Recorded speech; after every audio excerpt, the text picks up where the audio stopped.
Hi, and welcome to Outsmart Your Guitar. I'm glad you could stop by and see what we're doing.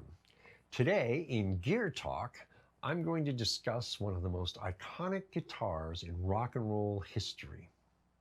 When introduced in 1954, this guitar changed forever the idea of what the design of an electric guitar could actually look like. It was well received in the pop music community, in part because of its revolutionary design, but also because it was a less expensive alternative to other guitars that were available at the time. But it wasn't until 13 years later, when a young man stepped on the international stage, plugged this guitar into a Marshall amplifier, that the perceptions of what this guitar was really capable of were forever changed in the hearts, minds, and ears of guitar players worldwide. The guitar, the Fender Stratocaster. So we're going to examine just what makes this guitar what it is. All right, let's go. But wait, press that red button down there in the corner and you'll be subscribed to Outsmart Your Guitar. Ring the notification bell and you'll be informed when new content is posted, which is usually around once a week or so. Down in the description, you'll see a link to patreon.com Outsmart Your Guitar. Click on that link, go on over, become a patron, and subscribe. In so doing, you'll be helping support my continued efforts to provide you with high-quality lesson material to help you learn, play, and grow to be the guitar player you desire to be, to play the music you love. All right, let's go. I hold in my hands a reissue of a 1957 Stratocaster.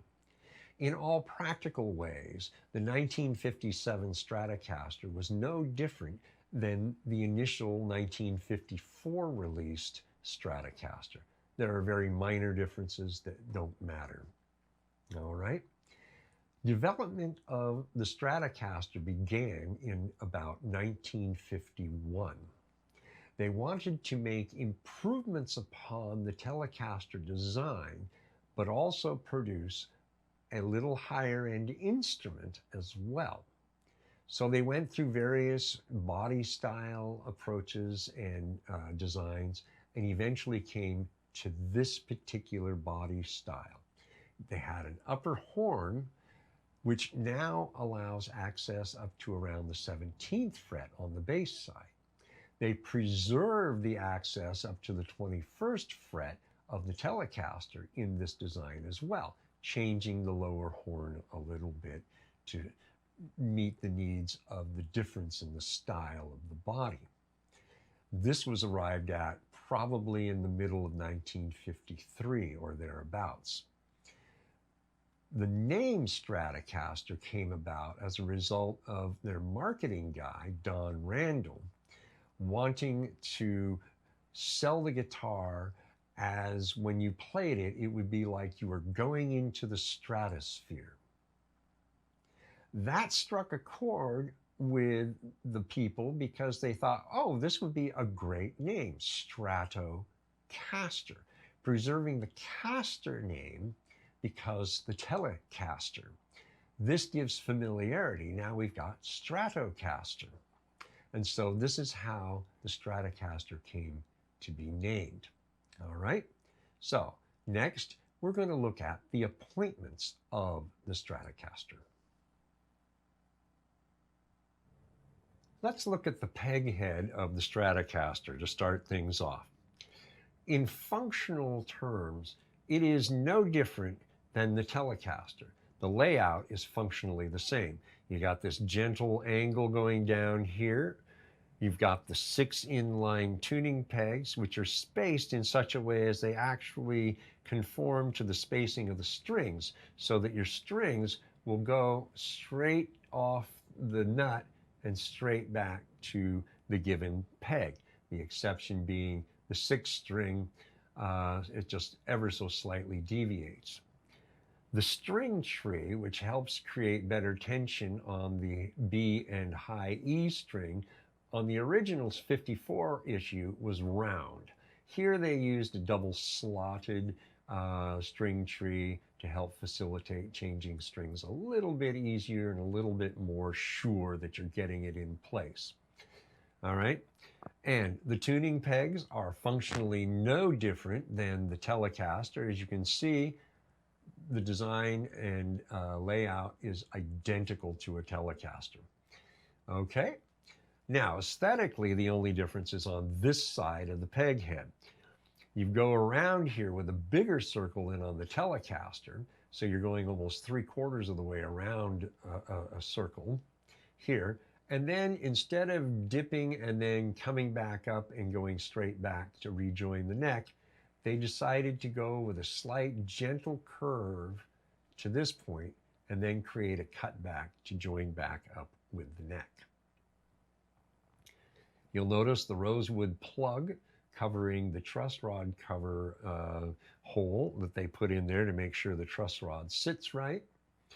We have the nut right here, of course. This one is bone. That's what came with the guitar, I believe. We'll have a discussion on bone versus micarta in another discussion. And I think I've pretty much covered everything to that point on the peg head. So let's move on.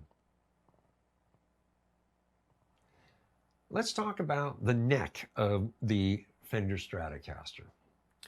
Up until 1958, early 59, all the necks of the Stratocaster were of a single piece of hard rock maple. This neck is of a single piece of hard rock maple. That means the fretboard is part of the same piece of wood as the rest of the neck, including the peg head. All right, now let's talk about the fretboard a little bit. You can see the frets are curved. That's called the radius. The radius on early Stratocasters was 7¼ inches all the way up the fretboard from the 1st to the 21st fret. The neck is narrower here at the nut than it is here at the heel, but not by a whole lot. So it does get slightly wider as you move up the fretboard. The beautiful thing here is from the 1st fret up to about the 15th fret, the neck is the same thickness. When you get to 16 and 17, it's a little thicker as it joins into the heel and joins the body. Now, you have fret markers at 3, 5, 7, 9, a double at 12 showing the octave, 15, 17, 19, and 21. On the shoulder, you also have your fret markers at 3, 5, 7, 9, a double at 12 showing the octave, 15, 17, 19, and 21 as well. Here, you have a stripe. This is a rosewood stripe filling in a hole, a channel that was routed because that's where the truss rod was installed on the one-piece neck, so as not to be screwing up the fretboard. Then they slapped a piece of rosewood in there, smoothed it out, and there you go. And later it was nicknamed the skunk stripe. The truss rod adjustment is here. You can see it peeking out from the pick guard. So in order to adjust the neck relief on this guitar, I have to remove the pick guard so I can get at that and make the adjustment that I need to make. And then I put the pick guard back on. And it's a bit of a pain. In later years, they carved out a little half circle in the pick guard to make it easier to get to the adjustment, but it still didn't work very well. I found I had to remove pick guards on those guitars as well because it just wasn't satisfying enough to get a good grip on that to make the adjustment. Nice try, Fender, but it failed. All right, so let's talk about the shape of the back of the neck. The shape of the back of the neck was not really consistent in the 50s. They had a number of different shapes. The first was nicknamed the baseball bat. It was huge. It was just this huge half-round thing, and it felt like a baseball bat. The next neck was called a U shape, and what they did is the shoulders were flat on both sides, and then they created the arc of the back of the neck to join that together. That too was a very fat neck. Then there was the hard V, which came back to a point, which they softened a little bit. And then there was the soft V that also came back to a point, but they softened it even a little more. This version is on the Eric Clapton signature model, which I used to own an early version of that. The soft V is a very comfortable shape. Then you have what this one contains is what came to be called the C neck. It is the typical shape of the neck on Fenders from 62 forward, with rare exception. All right. Now, when they adapted and put in the rosewood fretboards, they began routing the front here and not the back anymore, so the skunk stripe disappears on all rosewood fretboard guitars, with a few exceptions. So they would route out the truss rod channel here, slap that in there, and then put the rosewood fretboard over the top of it. And that made it a lot easier to deal with. Plus, they didn't have to get the neck perfect on the one piece. They had the surety that they could plane this flat and then make sure they get the rosewood fretboard proper and then slap it on there. That's the slab version. There was also another version of the rosewood fretboard, which was actually a curved piece of wood, which really was crazy, slapped on top of here. It was very thin, and so you had to be careful with that, otherwise you would wear through it over the years and have to replace it, which in itself would be a real pain. All right, so I think that covers the neck of the Fender Stratocaster. And so let's move on. A little addendum to describing the neck profiles. I found a graphic that I was looking for but couldn't find earlier that was provided by Fender. So this is from Fender directly, showing the 5 shapes that they have used for neck profiles over the years since they began producing guitars. You'll notice none of them has a C description. The one that actually that C description is associated with is number 5, the oval neck profile. But the official word is actually that it's oval, not C. The C, along with both A and B, those letters actually describe the neck width at the nut. And if you have a vintage Fender and you pull the neck off, where you see the truss rod adjustment, you'll also see the date of manufacture and the letter A, B, or C stamped there as well. That, as I said, references the width of the neck at the nut. It does not describe the neck profile in cross-section. Fender never challenged it. They never tried to correct anybody on it. They just kind of let it be. And eventually they just adopted using the C profile description, as did other guitar makers. And it is the most common neck profile now in production for most guitar companies. I thought you might enjoy that little extra tidbit. Let's keep going. Let's take a look at the main body of the Stratocaster now. All right. So as you can see, we have our body contours are all very nice. You have a beveled set here to make it more comfortable for the arm to come in. And on the back, you see a little bevel here, so it fits more comfortably into the body as a whole. Okay. Now, the next thing you'll notice is the huge pile of plastic here. This is the pick guard. and we call it the pickup assembly as well. It's all in one big piece of plastic, so if you remove the strings, you can take the whole thing off, which I'll show you in a little bit. Okay, so let's start with the pickups. You have three pickups. You have the neck pickup, for obvious reasons. You have the middle pickup, and then you have the bridge pickup, called so for obvious reasons. Then you have the bridge assembly. Now I put up a graphic showing you the bridge removed from a guitar. You'll see there's a big block of metal, steel, that has holes in it that the strings pass through. That's attached to the bottom of the main bridge that you see on the front of the guitar. Those strings pass through, and then you'll see here we have the bridge saddle. So you see the hole there behind the main saddle bit. That's where the strings come out, and then they cross over the bridge itself, the saddle itself. You'll notice two little screws, they're Allen wrench screws. That helps you adjust the height of each individual saddle. A unique feature in 1954 to have individually adjustable bridge saddles.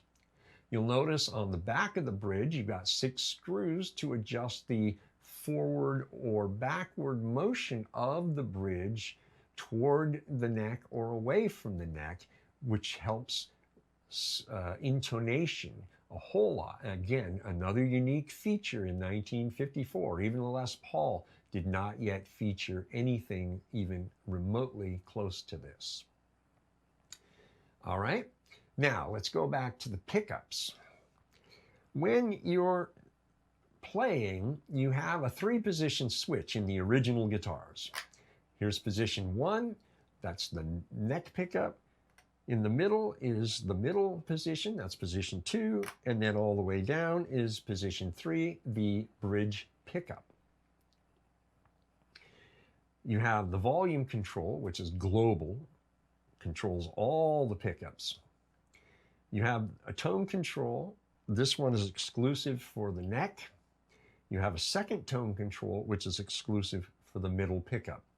The bridge pickup has no tone control, so it goes from the volume straight out of the output jack to the amplifier. And so here, the output jack.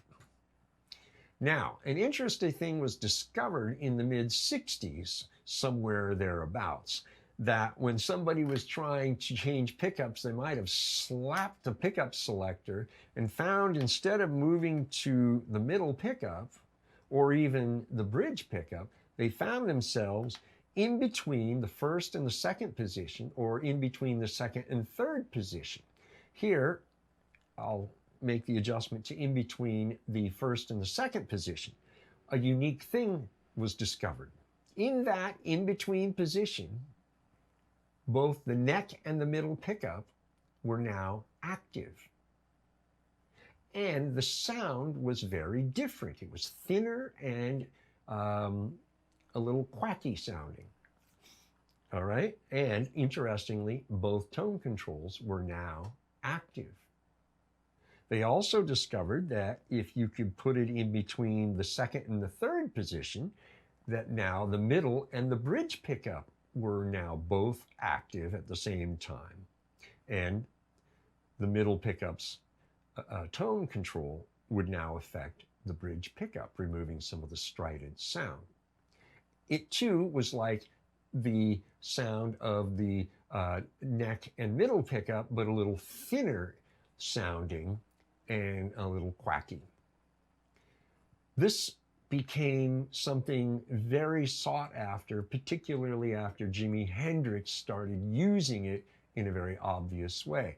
We see on Let It Rain by Eric Clapton a great use of the positions in between.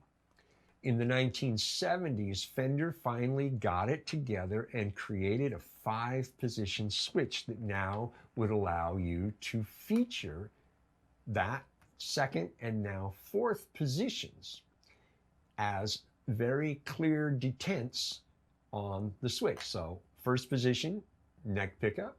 Second position, neck and middle pickup. See, it's very tight in that position. Third position, used to be second position, is middle pickup alone. Fourth position, that in between, now middle and bridge pickup. And then fifth position, formerly third position, now neck bridge pickup exclusively. Pretty cool, huh? All right, let's look under the hood just for fun. Before we go under the hood, I'm going to flip the guitar over and show you the spring cavity. This also is where we get our Synchronized Tremolo. Now, this is the metal block I was talking about that these springs attach. Now, normally it comes with 3 springs. I use 4 springs because I want my bridge to lay flat on the body. This claw here is adjustable to help adjust the tension of the springs. So you can actually, with a combination of adjusting these screws and how many springs you use, have a very tight control over just how springy and tight or loose your vibrato arm will be. Here you'll notice 4 screws and a plate. This is what holds the neck into the body, as we've talked about before, right? Oops. And so, all right, now it's really anxious to be free and liberated. So we're gonna flip this over, I hope, and show you the guts. Now it's upside down, right? Now you notice there's a little foil right here that's supposed to be some kind of, shield against humming. You know, you got your volume, your neck tone, and your middle tone. Here's the 3-way switch, 5-way switch, and then you have your neck, middle, and bridge pickup. Now, a really cool thing you can do is, you may not be able to see it too well, but if you put a bridge wire between this and this particular post, you then bring the bridge pickup into being able to take advantage of the middle pickup's tone control. It's a great modification. My black Strat has that modification, as a matter of fact. So you can see the wiring is a bit of a mess. Here's the cap. It's a 22 cap. If you change the cap between 22 and 47 and stuff, you'll change the character of the treble, the characteristics of the treble. So that's pretty much how it works. And now you can see why we call this the pickup assembly on this pick guard, because everything is all white right there, and you've got 2 wires right here going to the output jack. And then we also have a ground wire as well. So there you go. That's the layout. If I can get this back in here. That's the layout of the pickup cavity on the Stratocaster. This is my little road-worn Strat. I actually compared this to a real 1961 Stratocaster. This is the 60s road-worn, and there literally was no difference between them. I know it's astounding to hear that, but I played them back to back. Weight-wise, the feel of the neck, the sound of the pickups, everything was quite literally identical for all practical purposes. That 1961 is worth somewhere in the neighborhood of $20,000. I picked this up for just over $600 on a demo closeout sale. Pretty cool stuff. So there is a brief overview of the body of the Stratocaster and the guts. Now we'll move forward into how things work. Let's talk about the sounds the Stratocaster can produce. Now I'm going to use clean sounds because it gives you a more honest appraisal of what the guitar really sounds like. We're going to start off on the neck pickup. Volume is wide open, tone is wide open. Remember, this tone controls the neck pickup exclusively. The volume is global. Here we are in the first position. The neck alone produces a nice fat sound.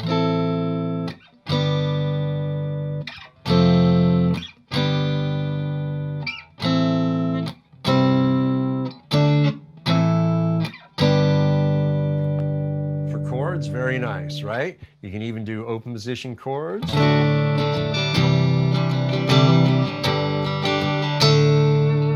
get a nice sound out of that as well, so it's pretty cool. Soloing.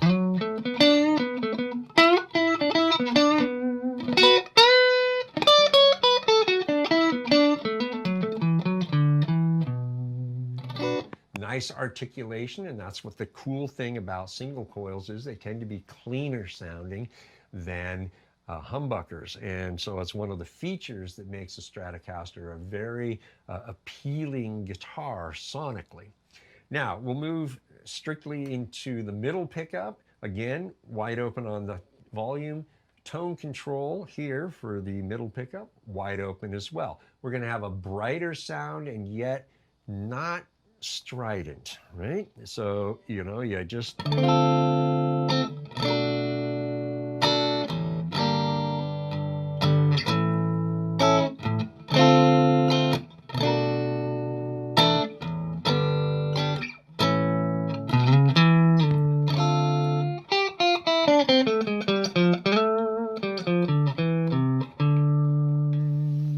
And you would use this also for rhythms. You get a little more jangly sound.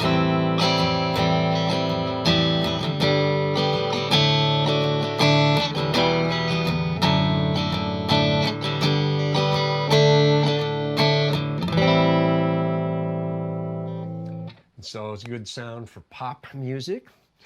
And now the bridge pickup. I'm going to leave the tone control here wide open. Remember, I said this guitar has the jumper so that this tone control works on the bridge pickup. But this is how it would sound with the volume, the tone wide open. So it's functionally just like a normal Strat. So...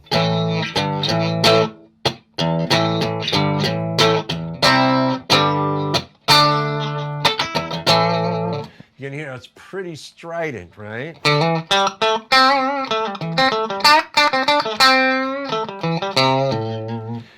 Very poppy, very bright, and then when you get up here, very much more strident. So when you stay down here, you're going to get in first position that classic rock and roll kind of thing going on, right?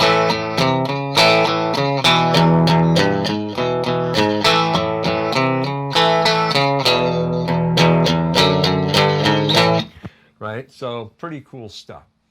And that gives you a nice, bright, cutting sound. So if you're in a band with a bass and a keyboard and maybe even horns, the Stratocaster is a great choice because when you get on that bridge pickup, it cuts.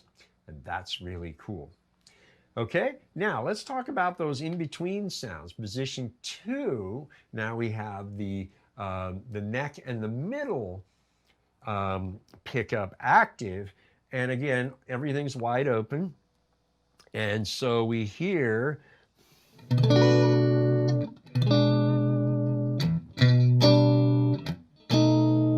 little bit different sound. Here's the neck pickup.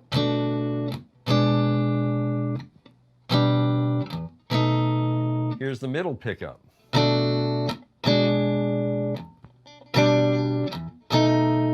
Now here's the in-between.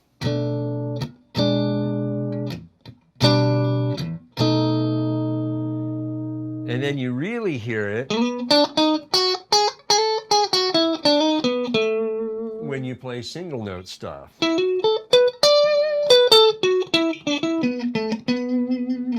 It's got a little bit of a quacky sound. And when you play a rhythm,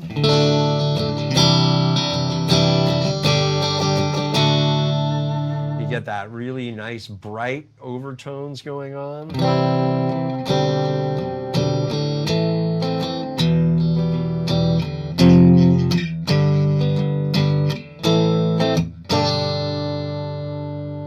Pretty cool sound. Now, when we go to the fourth position, we have now the middle and the bridge pickup active. Again, everything's at 10, right? So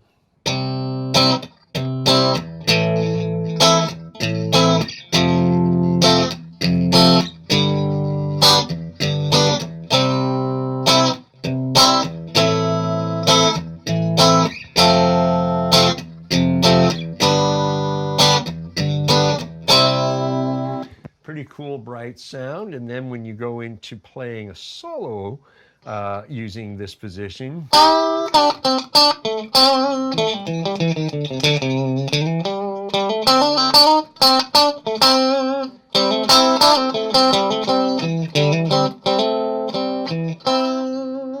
you get that nice sound.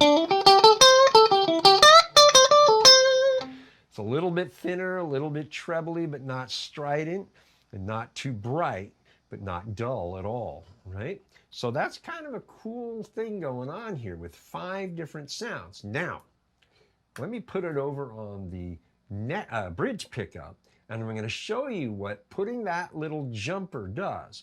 Remember, this is wide open here.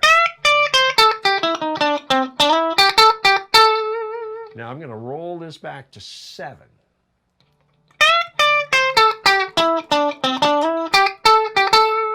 Not as strident, right? Here's wide open.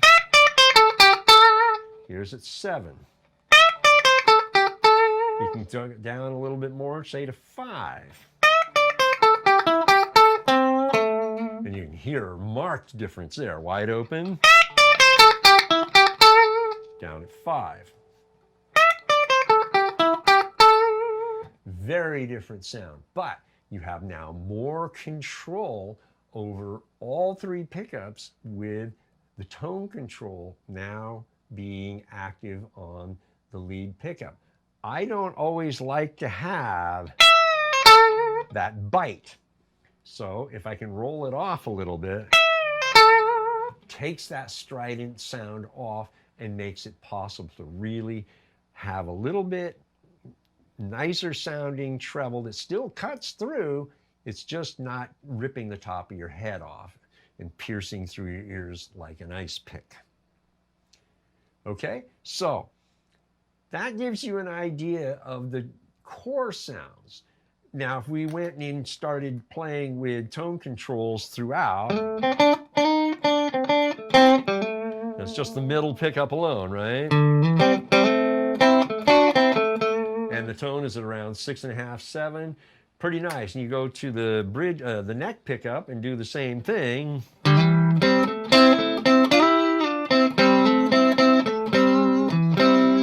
Roll that off a little bit. These are things that Eric Johnson does. His guitars, his bridge pickup also has tone control from this knob here. Now, here I have it rolled all the way off on the bridge pickup.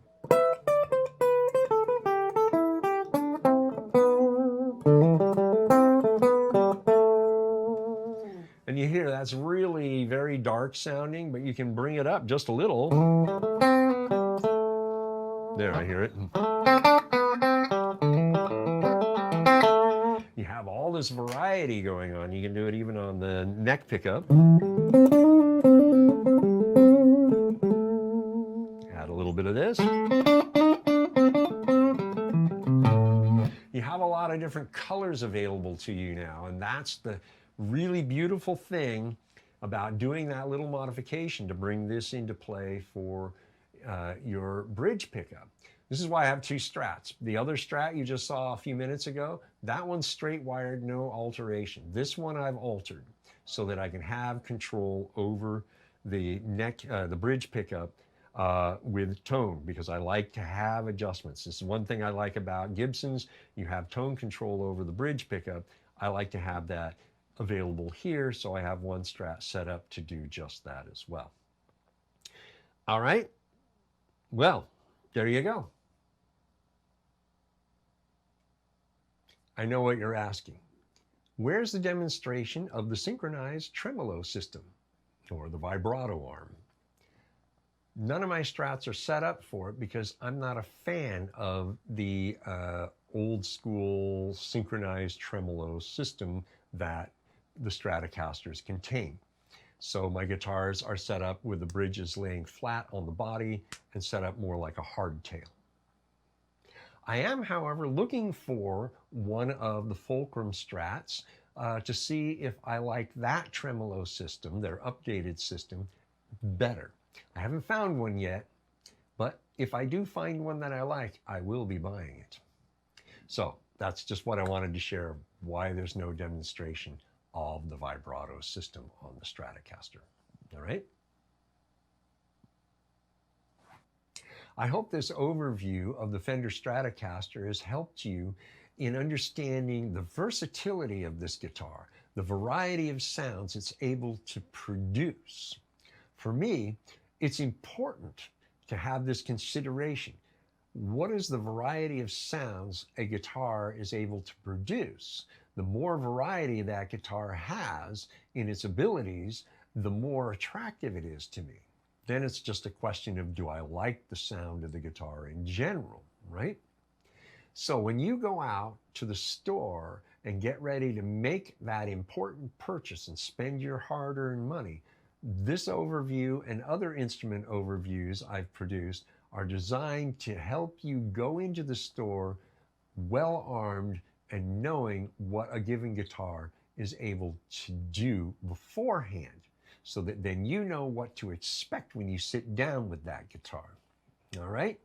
So that'll do for this gear talk. Thank you again for letting me spend this time with you. I hope we'll do it again real soon. All right? See you then.